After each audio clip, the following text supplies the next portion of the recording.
Looks like you've gotten yourselves crossing paths with the wrong sorts of people. Oh, I'm sorry. Let me introduce myself.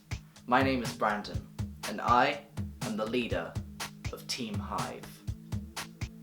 I should really do another paint job on this Pokeball. There are cracks everywhere.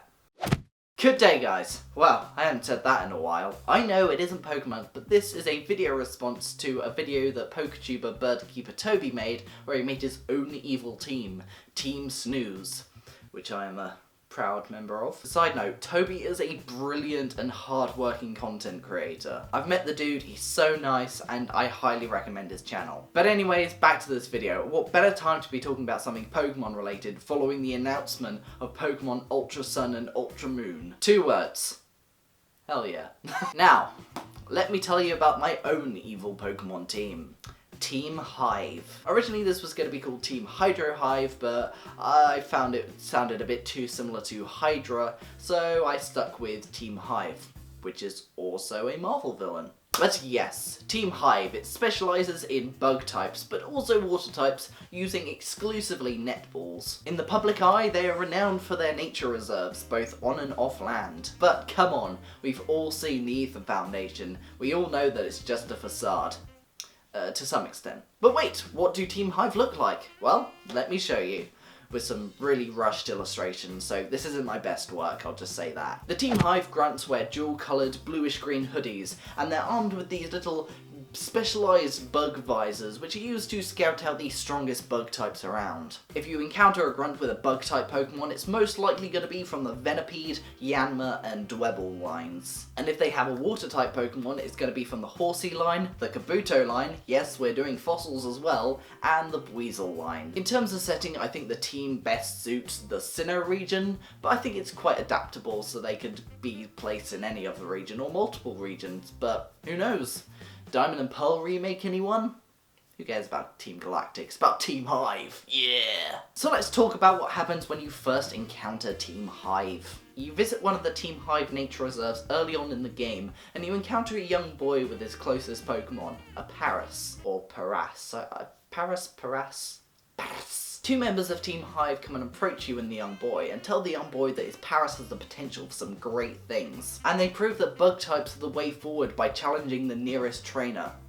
You. You know, this is all nice and innocent, but then you soon realise that later on in your journey there are far fewer Pokemon to catch for some weird reason. Even like in the bug-infested areas, there are barely any Pokemon to see at all. Turns out that Team Hive had the following goals set in place. To take over the land and seas with their superior Pokemon. This leads you to be having consecutive horde battles, one after another, until you defeat the evil team. To increase the power of bug types, and I'll explain this later on. To clone bug types, particularly the legendary Pokemon Genesect. See, when I say Genesect, I feel like this should be set in Unova, but, you know, whatever. To do this, Team Hive kidnap researchers to gain more information, and they actually kidnap a particular researcher, a scientist in his own right and in his own evil team, or teams for that matter.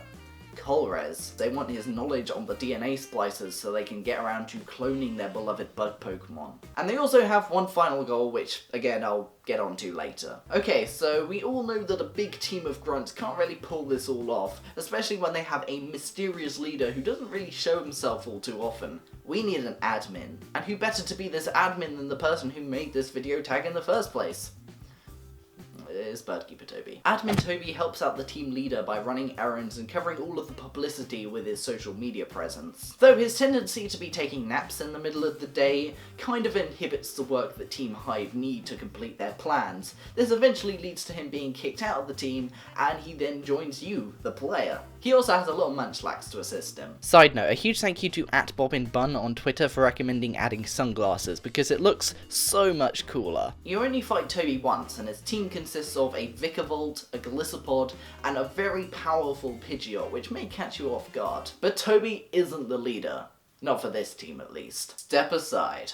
Team Hive's plans come into fruition, sending a swarm of killer bug types to take over. After infesting several cities across multiple regions, you fight your way to the epicenter, fighting hordes of bug types as well as plenty of grunts. All to face off against a team leader, yours truly.